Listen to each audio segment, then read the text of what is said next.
Welcome to the Debt Matters Podcast, where we help Canadians find solutions to their debt with licensed insolvency trustees from across Canada. I'm Wayne Kay, and in today's show, we're going to talk about consumer proposals, why it's a good option for some debtors.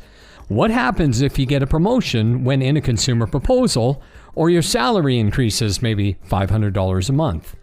What if you have extra money in a month and can afford to pay some of those extra funds towards the proposal? Is that allowed?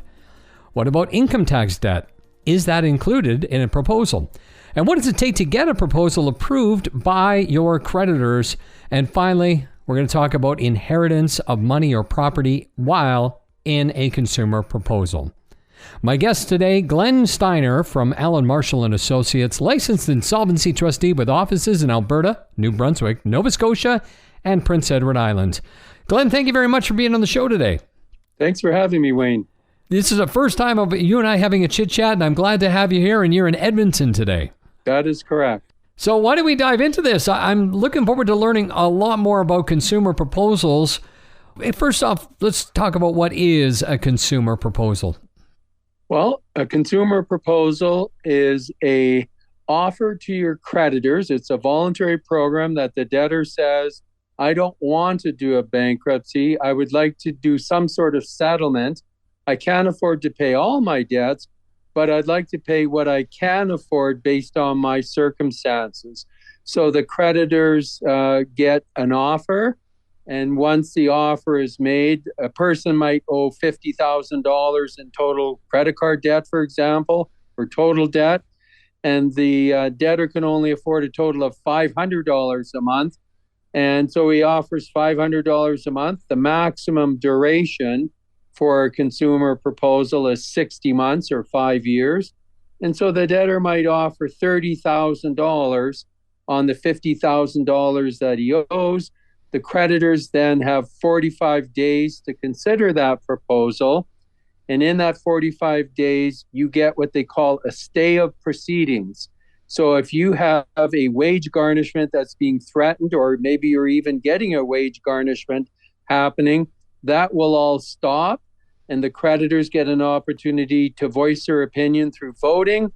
After the voting is completed, you only need to have majority of the creditors voting in favor, not unanimous consent. So if you had $50,000 of creditors and you had $26,000 that were voting in favor of your $500 proposal, your proposal would already be accepted because the majority of the creditors accepted your proposal. Okay. So the main thing is, though, you don't have to pay all of it back. And the creditor is saying, well, I'd rather get some rather than none. Absolutely, Wayne. The creditor is always looking to see what's in their best interest. And, you know, in a bankruptcy, there might only be an offer of 10 cents on the dollar, where in a proposal, it might be 35 cents on the dollar. Well, that's better than a bankruptcy. So usually creditors widely accept them. Mm-hmm. Do you do more proposals, consumer proposals, than bankruptcies? Absolutely. In Alberta, we certainly do. They've been around for a while now as another option to help people who get into some trouble. Yes, they've been around for many years. I think the mid-90s they've been around. Okay. And so all of a sudden that person now has to pay. So their debt, is it wiped out at that point? The $50,000 is now gone. Now what they have is a $500 a month debt, which equals $6,000. So we're talking $30,000 at the end of 5 years. Is there interest on that, or is that as the whole? That's what you get. Oh, that's an excellent question. The nice thing about a consumer proposal is as soon as you file a consumer proposal, you get that stay of proceedings, all interest stops, and your total outlay, if you offer $500 a month for 60 months and the creditors accept it, that's all you will pay. Mm-hmm. At the end of that 5 years, when you have fully paid that $30,000, as a licensed insolvency trustee, we would issue you a document called Certificate of Full Performance. And that would prove that you've completed your obligation. And the other $20,000 debt that didn't get paid will be wiped out. you will now be debt-free after you have that certificate of full performance in your hand. So this is really a great option, because if they were in this financial situation where they had $50,000 of debt and they were trying to tackle it, we know the interest payments and everything else just keeps growing, and it makes it really almost unconquerable for many families. So this is really a great option. Now, let's look at this. You decide on the $500 a month, and we're going to use that because it's really easy with math. But you continue working. Everything still stays the same, right? You're still making your house payments, your car payments, all the things that you may have, and you're putting this $500 per month in. But all of a sudden, you end up getting a promotion, and so now you're making more money. Can you put more money towards it, or what happens in that case? Oh, excellent question. So how that would work is if you did get a promotion and you have the ability to pay more off, we encourage that. So let's suppose an individual doubles his salary and he can afford to pay $1,000 a month towards his proposal. Every time they pay extra money, it's taking literally the $30,000 that you're offering is like an interest-free loan in a sense. And if you pay $1,000 that month, your principal balance at that time will come down by that $1,000. And so if you do get a promotion, unlike a bankruptcy is the more money you make, the more you have to pay back to your creditors. In a proposal, your proposal is fixed. Creditors cannot come back later on and say, well, hold on here, you're making more money now, we want you to pay more money. No, the proposal has been cemented, and the proposal will stay the same amount, $500 for the duration, whether the guy is doubled his salary or tripled his salary. But on the same token, if the debtor took a reduction in hours, then also he has to pay the full $500. So if you can afford to pay $1,000 and you did that for, say, 6 months, you just paid $6,000 over that 6 months, and you really only had to pay $3,000. And therefore, you would have a bunch of leeway. You could take a payment holiday and not miss any payments. Right now, you're going to be 6 months ahead of the schedule. And the individual, if they missed a couple payments, it would just go against your surplus. That's all. Oh, okay. So you just are basically looking at paying this off as soon as you can. So if some extra money does come in, you can put an extra couple of $100 in if you so want, and there's no penalties or anything like that. That's correct. What about tax debt? Is that allowed in consumer proposals? Because we've seen a lot of strange things happen over the last 3 years, and there's been some new things that have happened in taxes where people are getting hit with more that they didn't realize. All of a sudden they were on CERB payments, and just couldn't get caught up. And we know how life you see it every day, how life gets in the way. So what about tax debt? Is that allowed to be within that consumer proposal? A tax debt is a debt that is extinguishable upon the successful completion of a proposal. Only debts that don't get wiped out in a consumer proposal are debts found under Section 178 of the Bankruptcy Insolvency Act. So things like child support, alimony, student loan debt if you haven't been out of school for 7 years. But tax debt, generally speaking, yes, it gets wiped out in your bankruptcy. And we always want to talk about secured debt as well. For the listeners that have secured debt in a proposal, if you have a secured debt, your proposal is generally made to the unsecured creditors. So you might have, in my example earlier, you have $50,000 of credit card debt. Well, you might have had a $20,000 secured debt to bank ABC. And as long as you keep making the payments on your car to ABC, it's business as usual. But if you don't make the payments on the car to ABC, they can come and seize that car because it's a security agreement between you and your creditors, and you didn't live up to your end of the bargain by making the payment. So I just wanted to make that clear. So cars and debt like that not allowed into the consumer proposal? Well, they can be. If let's suppose you have a situation where the person owes $50,000 in credit card debt, and they have a $20,000 vehicle payment, but the spouse lost their job, and this debt is on me, for example. So I want to file a consumer proposal, and I was looking at the whole family picture, and I say, you know what, I can't afford this car anymore. If I want to get rid of that car in the proposal, I can do so. I simply write in to the terms and conditions of the proposal that we're going to get rid of the car. We're going to stop making the payments on the car. The secured creditor can come and take it. And if that secured creditor was owed $20,000 and they end up selling that car for $14,000, there's a $6,000 shortfall in the sale of that car. Bank ABC could not come back and sue this person for the $6,000 shortfall because that would be covered in the proposal. Gotcha.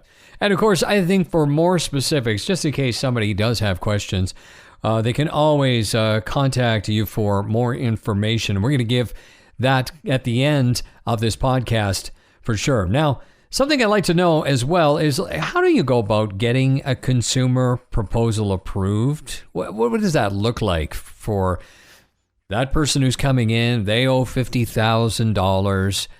What do you do? Well, what I do is I sit down with them and go over all of their income, all of their assets, and all of their liabilities. The golden rule of a consumer proposal is that you have to offer more to your creditors than they would get in a bankruptcy. So, for example, there's certain assets that are exempt if you go and do a bankruptcy, and there's certain assets that are fair game for creditors. If a person doesn't have any luxury items like a travel trailer or a snowmobile or ATV, all they have is their car that's worth $5,000, because that's considered exempt in Alberta. You can keep a car to the value of $5,000. So you don't have any assets, but you have fairly good income. We do a calculation based on what you would have to pay in a bankruptcy. And as I said, the golden rule in a proposal is it has to be better than a bankruptcy. And so you then fill out the forms and you send it out to each of the creditors individually? Yes. So what we do is what they call a creditors package, and we send out to all of the creditors who the individual has identified. We would send notice that the person has filed a consumer proposal. They're offering $500 a month for 60 months, a total of $30,000 on their $50,000 debt. Creditors then have the 45 days. They file with us what they call a proof of claim. A creditor has to prove to me that you indeed are owing this money to that creditor. We then admit the claim. They have a vote, and they get $1 of votes for each dollar they're owed. Oh, okay. Gotcha. That's interesting that they have to prove that they're owed the money. Exactly, yes. Does it ever happen that they can't? You know, there has been occasion where they've totally lost the file. They can't file the claim, and because they've lost and they haven't been able to prove their claim to me, they do not participate in receiving any of that $30,000 that comes to the creditors at the end of the day. Wow. That would be an awkward conversation for whoever misplaced that paperwork, wouldn't it? Yes, that's for sure. Here's another one. What if all of a sudden you end up inheriting some money or some property while you're in a consumer proposal? Can you just pay the whole thing off in one shot? Absolutely. So in a consumer proposal, there is a mandatory requirement that you do 2 financial counseling sessions. And the rules are different in a consumer proposal versus a bankruptcy.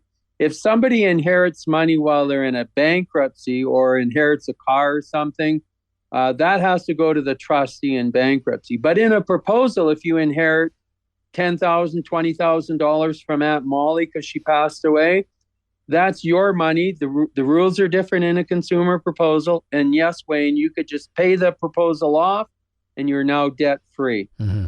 And then that's when you fill out that certificate. That's right. We fill out that certificate of full performance, which then gets sent to the debtor. We advise all of the creditors that the proposal has been fully performed. We give them a full accounting at the end of the administration that the debtor has paid the proposal off.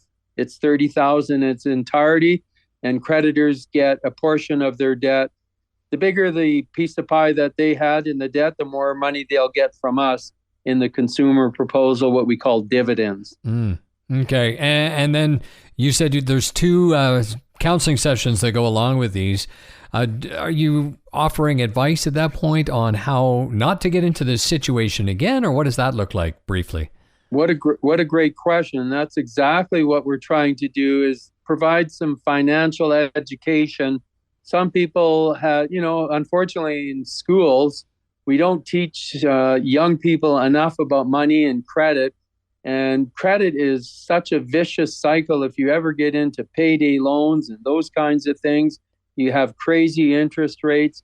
What we talk about in the financial counseling sessions is how to budget, the importance of tracking your expenses. I don't know how many times in my life as a licensed insolvency trustee, I'll hear people say, I have no idea where all my money went, but the month sure came up quick and I'm broke. Yeah. Right? Yeah. Yeah. That's a common thing that we hear on this show all the time. And that's the thing you got to start tracking, is where is every dollar going? And it will actually surprise you oftentimes on how you can start putting that money back into your pocket instead of in some of these strange places that we, for some reason, spend money. Glen, this has been great. Wonderful information. Any final words here regarding consumer proposals?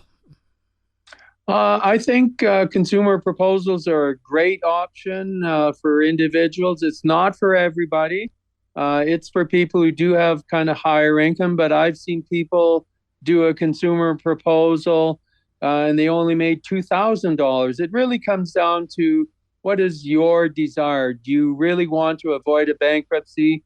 It's a good option. And if people are not sure if that's a good fit, we literally go through the calculations. Here's what you would pay if you did a bankruptcy.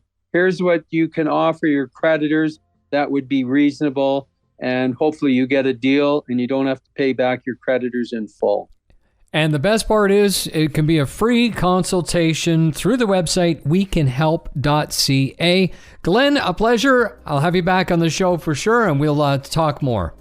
Okay, sounds good. Thanks a lot for today.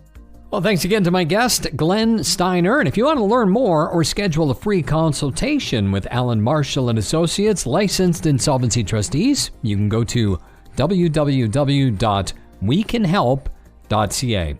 And that's it for today's Debt Matters podcast. Make sure you subscribe wherever you get your favorite podcast from. And of course, if you want more information, you can always check out debtmatters.ca. Thanks for listening.